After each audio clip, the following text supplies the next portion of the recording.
Olá, olá, bom dia, garotada do sexto ano, Escola Mestre Jesus. Aqui é o professor Newton de História e hoje vamos dar continuidade ao nosso assunto. Lembrando, garotada, que nós estamos no capítulo 13 do módulo 4, tá?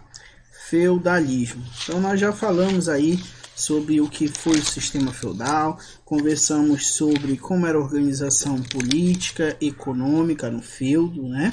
Conversamos na última aula sobre a sociedade, aí nós falamos a respeito dos camponeses, né, dos servos, falamos a respeito da nobreza, e hoje nós vamos encerrar essa parte falando do clero e falando da vida das mulheres durante, não falando da vida das mulheres, né, daquele período, não vamos focar sobre as mulheres, vamos falar como era o cotidiano dessas mulheres durante esse período, certo? Então vamos lá, o clero. Gente,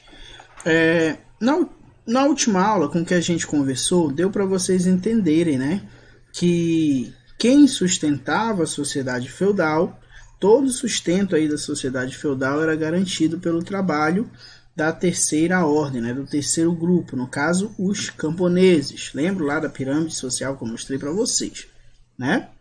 Então, gente, esses camponeses, esses servos, eles sustentavam porque eram eles que trabalhavam nessa produção e também porque eram eles quem pagavam as taxas, os impostos, né?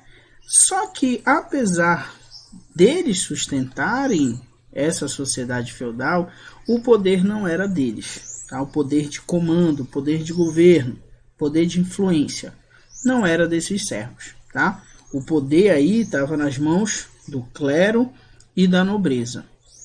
Então, essas duas ordens, elas se ajudavam, elas se apoiavam para manter os privilégios dessas duas classes, né? No caso aí, os nobres, por exemplo, né, eles eram muito próximos da Igreja Católica, principalmente porque tinha o costume naquela época de doar terras à Igreja. Então, uma grande parte aí de nobres acabava entregando ao clero parte dos seus territórios.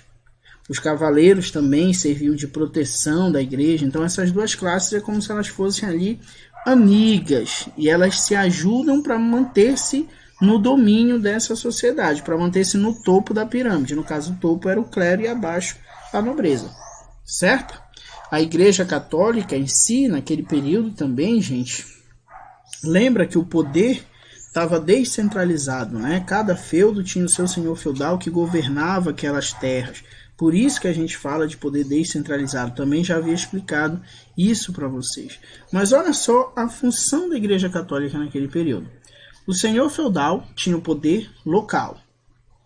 O rei, na prática, tinha poderes limitados. Falamos, inclusive, que era um poder simbólico, né, dos reis. Já a Igreja tinha o poder universal, ou seja, ela não tinha só o poder local, muito menos o poder limitado. O poder dela era universal. Por que universal? Gente, a Igreja ela vai ser a instituição que vai ligar os territórios feudais. Como assim, tio? Lembra? Vou desenhar aqui para vocês. Lembra, por exemplo, que... tá de amarelo. Cada terra dessa, você vai imaginar que representa um feudo. Certo? Então nós temos vários feudos. Quanto maior o território de um senhor feudal, mais poderoso ele é considerado, certo?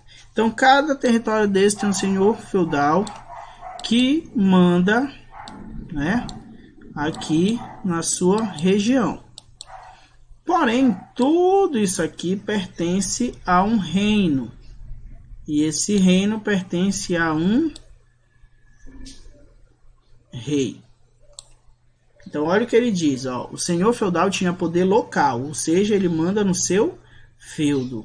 O rei tinha poder limitado. Esses feudos muito distantes do rei, ele não consegue controlar. Ele só consegue controlar o que está próximo a ele. Por isso, o poder é limitado. Porém, a igreja tinha poder universal, ou seja, vou representar a igreja aqui de outra cor, azul. Tinha poder universal, significa que ela tinha poder sobre toda essa estrutura, todo esse grupo e a gente vai já entender por quê. Olha só, era a igreja que ligava os feudos. Como assim a igreja ligava os feudos, gente? Porque a igreja, gente, ela vai propagar aí ensinamentos para todos os seus seguidores, né? Para todos os seus fiéis. Ou seja, se a igreja ensina, tem os seus preceitos que ela ensina para todos os seus fiéis, significa que a mesma coisa que a igreja ensina aqui, ela ensina aqui, ela ensina aqui, ela ensina aqui, ela ensina aqui, ela ensina aqui. Então, por mais que eles estejam em feudos diferentes, os ensinamentos que a Igreja Católica transmite são os mesmos. Por isso existe meio que essa igreja promove o que a gente chama aí de união da sociedade feudal, tá? E é esse ensinamento que a igreja passava, transmitia no caso, né? Justamente era isso que favorecia para que ocorresse uma maior segurança e estabilidade religiosa e até política, né? Até porque era o clero que legitimava o poder do monarca, ou seja, é o clero que legitima o poder do rei, é o clero que diz, olha, esse camarada, ele vai ser o rei porque Deus quis que ele fosse o rei. Como o clero são os representantes da igreja, a população aceitava, certo? Entendia como uma verdade, tudo bem?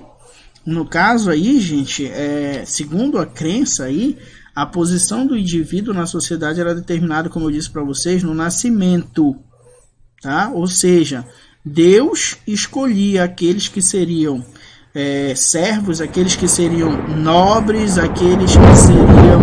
Não, vai chover. Aqueles que seriam nobres... Oh, meu Deus, deixa eu passar o trovão. Sim, gente, então Deus escolheria aqueles que seriam os servos, aqueles que seriam da nobreza e aqueles que seriam do clero. Tio, mas é nascimento, os padres não podem casar, porque o clero, gente, eram membros da nobreza que se ligavam à igreja católica e entravam no grupo que a gente chama de clero, tá? Então, no caso aí, essa sociedade é como se ela fosse organizada de conformidade com a vontade divina. Então, a condição social de cada pessoa era entendida como vontade de Deus. E se você fosse contra essa sua condição, no caso, os servos se revoltassem e quisessem aí agredir os nobres e tudo mais, ou o próprio rei se revoltar, isso poderia ser entendido aí, né, como uma ofensa ao próprio Deus, segundo a ideia do que eles acreditavam, tá? Os religiosos aí assumiam responsabilidade de orientar moral e espiritualmente todas as pessoas, do camponês ao senhor feudal, né? Era a igreja católica, por exemplo, que determinava os feriados, o dia dos santos, as festas que eles deveriam realizar. Era a igreja que abençoava os casamentos, abençoava as cerimônias de sagração dos cavaleiros. Inclusive, eram eles que faziam a mediação naquela hora que o suzerano doava terras ao vassalo. Lembra disso? Pois é, então a igreja foi sim muito importante, tanto que está aí no slide para vocês, ó, 1/3 das terras da Europa passaram a ser de propriedade da igreja. Ela foi considerada a grande senhora feudal, porque quem era o senhor feudal? Era quem tinha feudo, né? A igreja católica recebeu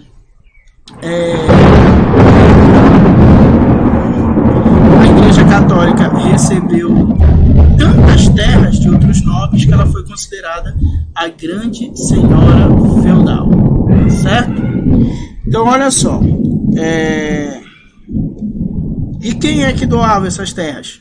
A nobreza, né? A nobreza tinha essa característica de doar bens, algumas vezes como oferta, inclusive, né? Então a igreja vai se fortalecer muito, o poder da igreja vai se acumular muito. Até porque, lembra, quem tinha poder é quem tinha terras naquele tempo. E a igreja tinha muitas terras, né? Então você tem aí alguns membros do clero que, com toda essa riqueza, vão acabar esquecendo das questões espirituais e se apegando às questões, aí, vamos dizer, materiais. Aí isso vai gerar críticas a essa classe, né? Que só queria, no caso, riqueza. A igreja, então, vai se dividir no clero secular, né? O clero secular é aquele parte do clero que vive em contato com os fiéis, tá? Eram encarregados de administrar as igrejas, por exemplo. E o clero regular ele vai se dedicar a fazer orações, meditações, inclusive é esse clero regular, graças a eles, que nós vamos ter até hoje, né, algumas obras científicas e literárias de civilizações anteriores a eles, como é o caso dos romanos e dos gregos, porque como eles ficavam nessa de meditação e oração interna, eles acabavam muitas vezes reescrevendo essas obras, esses textos, tá? Transcrevendo, não é reescrevendo não, desculpa, é transcrevendo, eles copiavam esses textos, tá? Sobre as mulheres na sociedade feudal, para a gente encerrar. Gente, em geral, na Idade Média,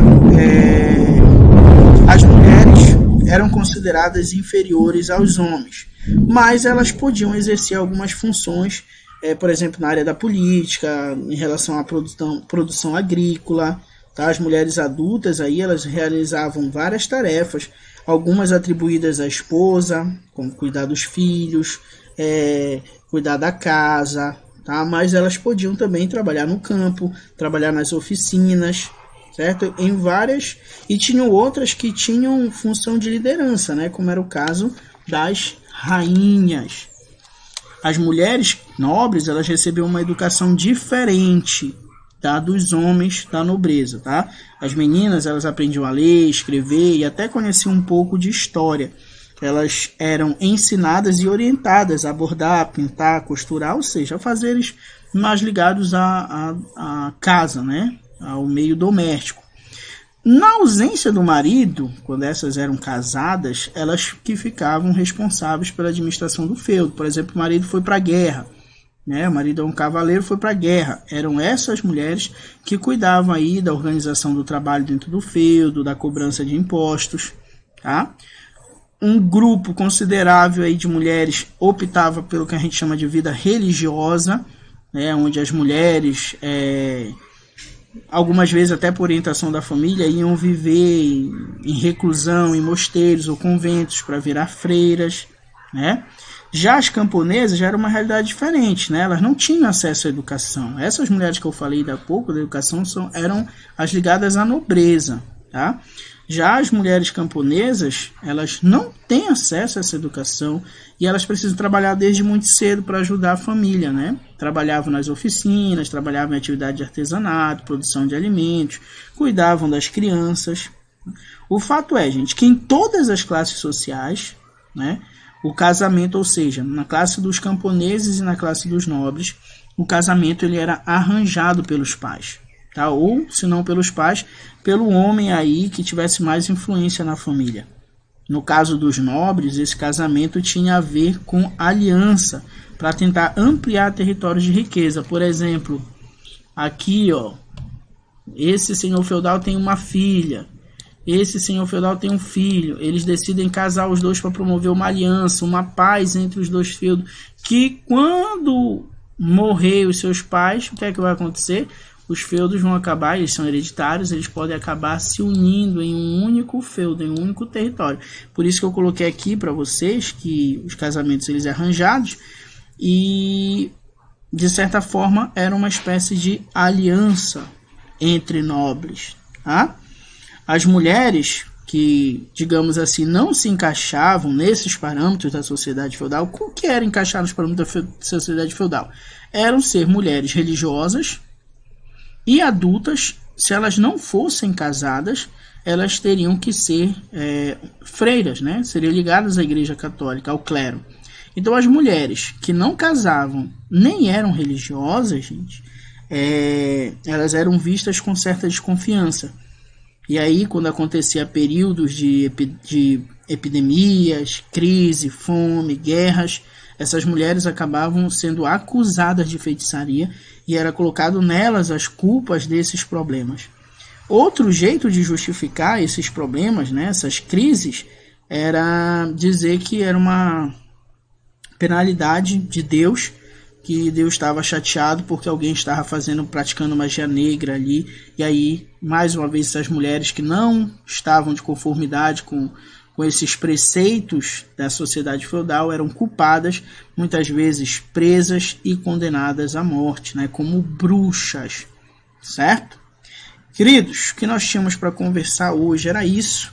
Espero que vocês tenham compreendido. Fica para vocês o exercício da página 12 e 13. Aí eu coloquei para vocês, ó, essa mulher na Idade Média. Ó, a mulher, por ser considerada naturalmente mais fraca, é, portanto, um instrumento da ação do demônio, deveria ser vigiada. É óbvio que isso daqui, tá, gente, não expressa a minha ideia, nem a ideia do livro de vocês. Isso daí é um transcrito de um livro antigo, tá? Que representa a ideia da época, tá? Essa ideia de mulher mais fraca, mais frágil e tudo mais. Vocês sabem que hoje essa ideia já está bem ultrapassada, tá?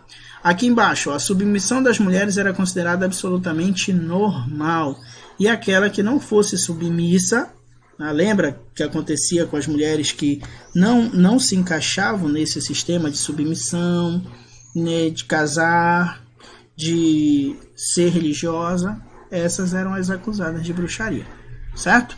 Queridos, espero que vocês tenham entendido. Fiquem com Deus e até a próxima aula.